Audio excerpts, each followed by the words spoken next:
53 minutos, seguimos conversando con el ministro del Poder Popular para las Relaciones Exteriores, Jorge Arreaza. Ministro, dejábamos un tema en el aire en la parte anterior, tiene que ver con la convocatoria a elecciones y la subsiguiente reacción, sobre todo de medios internacionales, de gobiernos extranjeros que hasta hace 5 semanas pedían, tal como decíamos en el editorial, a gritos, casi de manera histérica, que se hicieran elecciones, pero de la noche a la mañana ya no quieren elecciones. ¿Su opinión al respecto? No, da risa, pero en realidad sí, claro, son grandes paradojas, ¿no? Tanto de la oposición como de sus jefes afuera. Uno no deja de recordar elecciones ya, el solo presidencial, el Maduro cuéntate, si no te cuentas eres un dictador, etcétera, etcétera. En años que no eran electorales, ¿no? O sea, entramos en el año electoral, nuestra constitución es clara y es sagrada al respecto. El 10 de enero del año que viene empieza el nuevo periodo constitucional, es decir, este año debe haber elecciones. Tanta presión de la oposición se cumple con su deseo. Bueno, claro, vamos a la elección. La Asamblea Nacional Constituyente, en pleno ejercicio de sus facultades, legítima Asamblea Nacional Constituyente, las convoca. Le da las garantías. ¿Cuáles son las garantías que pedía la oposición? Las mismas garantías del año 2015, donde la oposición ganó ampliamente la elección parlamentaria.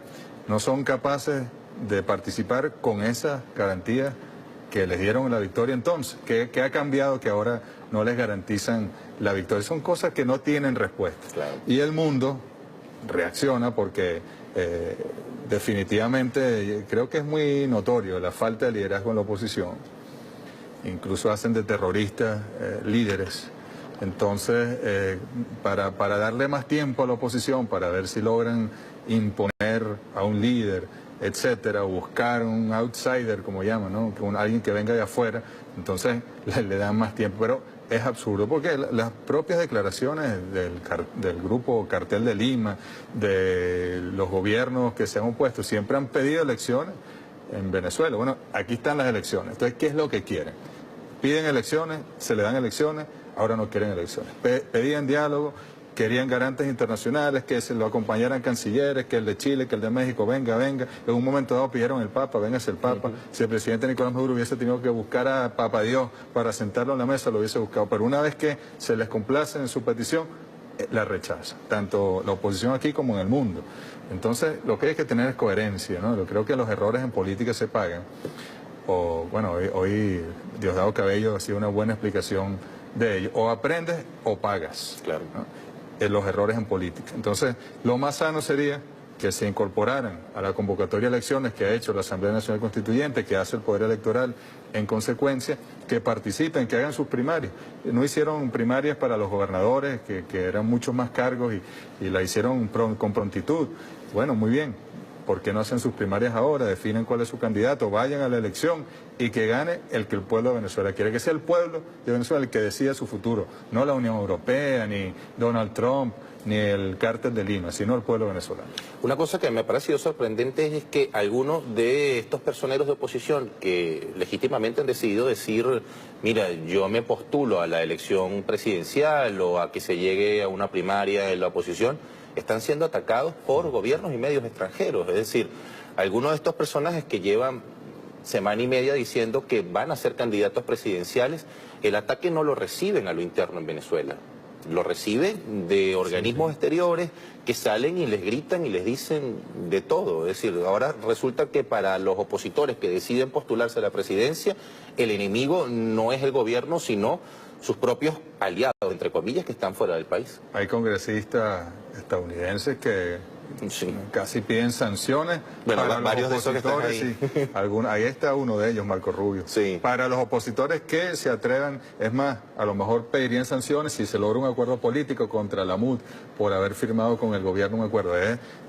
Son los extremistas, racistas, supremacistas, fascistas, contrarrevolucionarios. Esos son los que están gobernando los Estados Unidos. Ahí están los voceros.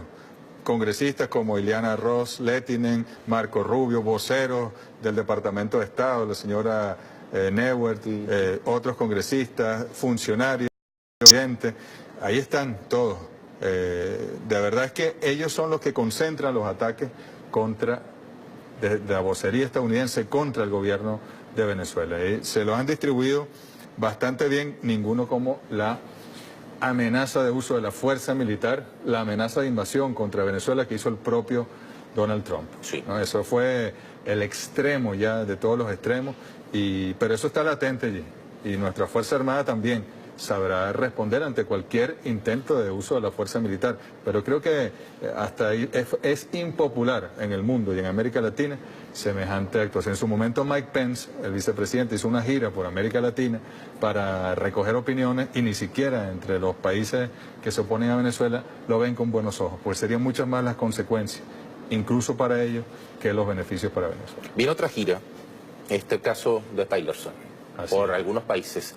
Colombia, Chile ha anunciado en medio de lo que será el año de proceso electoral en Venezuela, países con pueblos hermanos pero con gobiernos sumisos precisamente a ese gobierno al que pertenece el señor Tillerson. Hay elecciones en varios de esos países que sí. va a visitar el secretario de Estado. ¿Cuál podría ser la intención de esta gira que se anuncia cuando la política propia de Donald Trump ha sido casi excluir, desechar a lo que son los gobiernos latinoamericanos, incluso los que son sus aliados? Ya prácticamente lo han anunciado los voceros.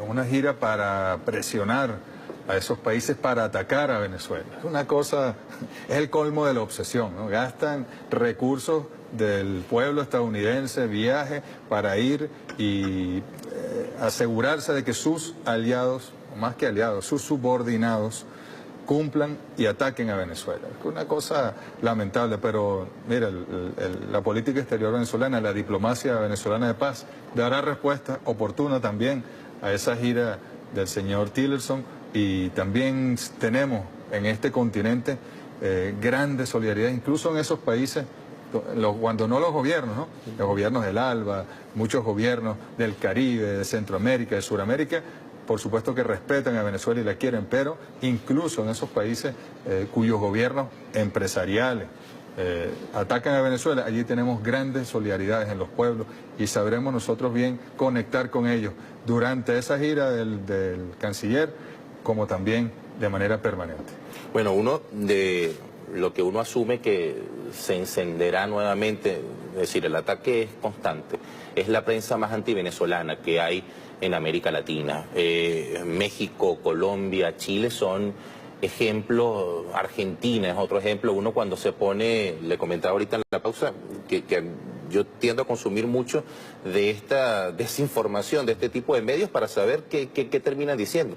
Y uno se sorprende, incluso yo creo que propios militantes de la oposición pueden sentirse burlados por lo que se dice en esos medios de comunicación.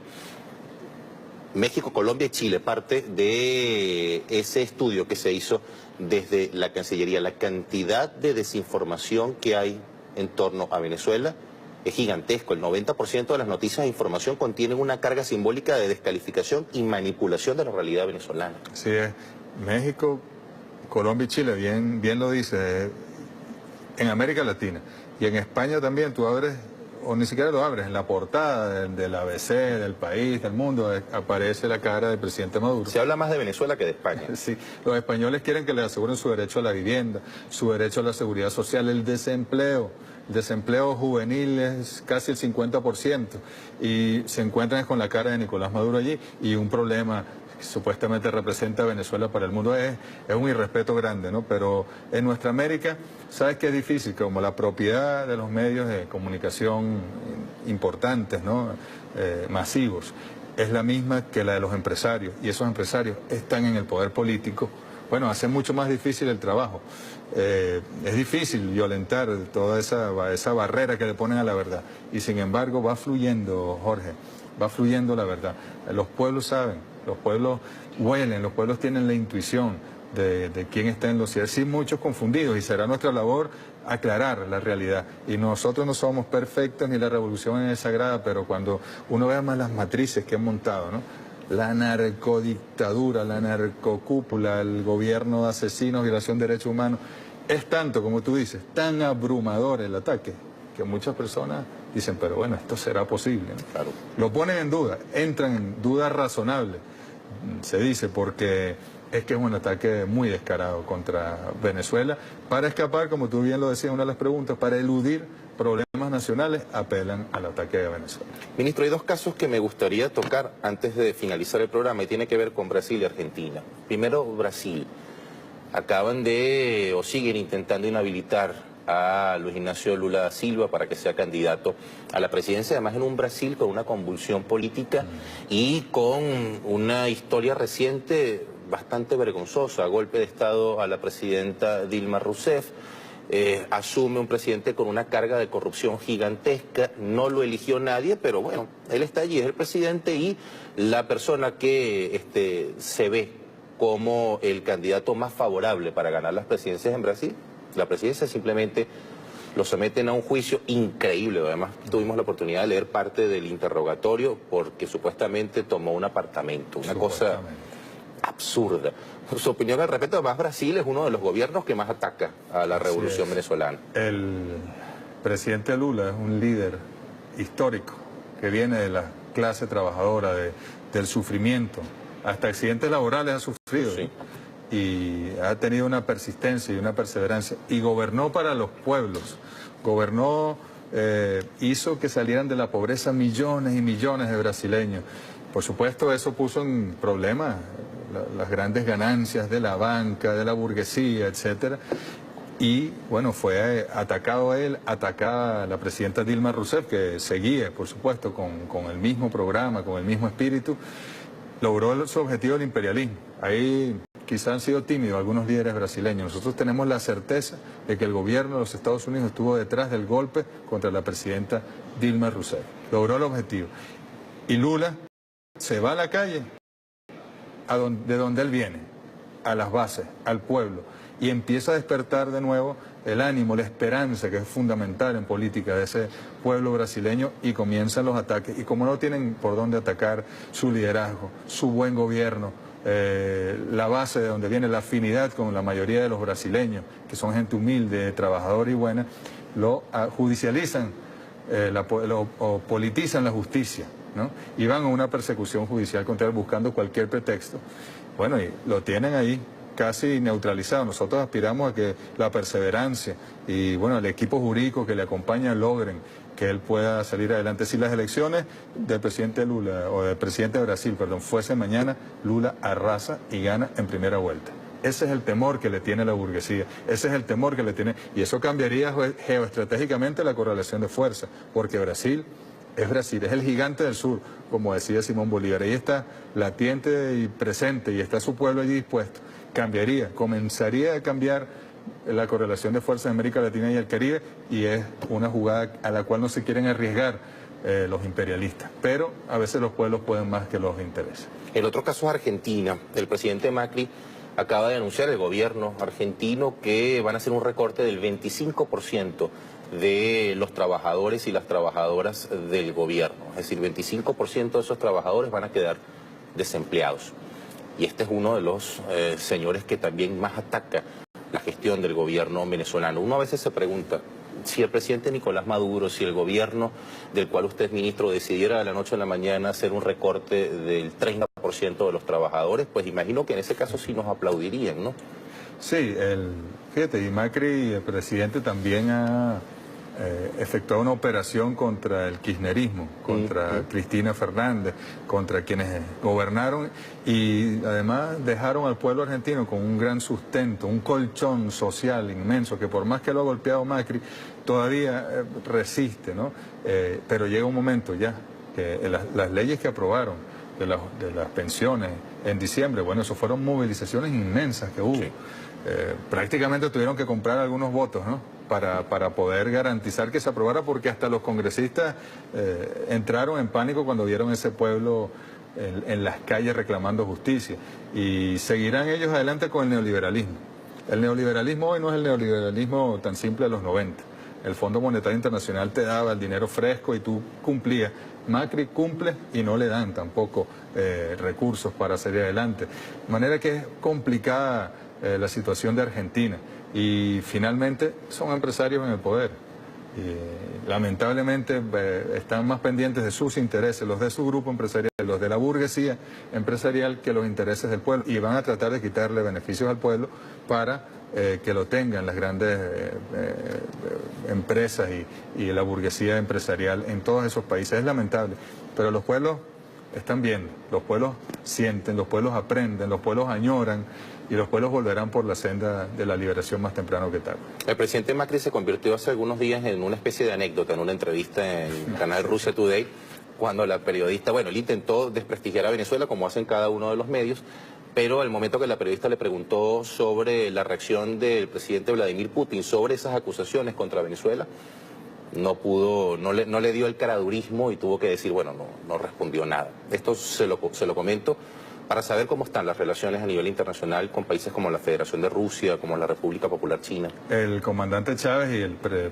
presidente, el canciller entonces, Nicolás Maduro, lograron grandes vínculos, profundos. Yo creo que con China, estuvimos en diciembre en China con el canciller Wang Yi, que lo vimos ahora en Santiago de Chile también, en la cumbre CELAC, con Rusia, con actores nuevos que se han sumado al mundo pluripolar, como Turquía, países del Medio Oriente también con mucha fuerza, norte de África. Tenemos relaciones a veces que no somos socios, no somos afines, a veces somos hermanos, ¿verdad? En una relación muy solidaria, muy dispuesta a abrir vías, incluso países que han sufrido sanciones como Irán. Bueno, nos demuestran cómo lograron cumplir objetivos a pesar de las sanciones. Rusia ha sido sancionada también y crearon rutas para burlar esas sanciones, y estamos. La criptomoneda, el petro, es una de las grandes rutas que vamos a encontrar para burlar el sistema financiero, las sanciones internacionales que hoy impiden. Yo insisto, esas sanciones que aplicó Donald Trump a veces impiden que... Ellos dicen que no va contra los medicamentos, contra la comida, es falso. Esos grandes proveedores, traders, desde petróleo hasta muebles, comida, todo lo venden. Y esos proveedores se niegan a venderle a Venezuela. Claro. La banca no quiere trabajar con Venezuela. Hay empresarios privados venezolanos, hay que buscarlos, Jorge, búsquenlos y entrevístenlos en estos espacios, que les han cerrado cuentas, que les rebotan las transacciones permanentemente, y no tienen nada que ver con nosotros, seguramente sean opositores todos, pero por el mero hecho de ser venezolanos y que estas sanciones generan temores en la banca, bueno, generan un daño que es de verdad direccionado, intencional, del imperialismo contra Venezuela. Y con todo y eso, nosotros, fíjate todos los esfuerzos que ha hecho el presidente Maduro, ahí está el carnet de la patria, ahí están los bonos, estamos generando las medidas de protección, aumento del salario. Sí, es muy difícil contener la arremetida imperial, pero vamos, con mucha dignidad y con un pueblo que sabe que aquí está su revolución, aquí está su gobierno, aquí está el equipo que dejó el comandante Hugo Chávez y el pueblo que dejó el comandante Hugo Chávez para lograr las grandes victorias, y que no van a venir unos gobiernos imperialistas a impedir que nosotros seamos libres. Si no pudieron hace 200 años, mucho menos lo van a hacer ahora. Ministro, de verdad, como siempre, un placer. Gracias, Jorge. Muchísimas gracias. Honor, siempre. Son las 11:11, ya nosotros llegamos al final de nuestro espacio por el día de hoy. Estuvimos conversando con Jorge Arreaza, ministro del Poder Popular para las Relaciones Exteriores. Como siempre, nos despedimos recordándote que Venezuela es un pueblo de paz, de gente honesta, de gente trabajadora, que las minorías, esos que hemos calificado como traficantes de la esperanza, no nos convenzan de lo contrario. Chau, se les quiere, nos vemos el próximo lunes.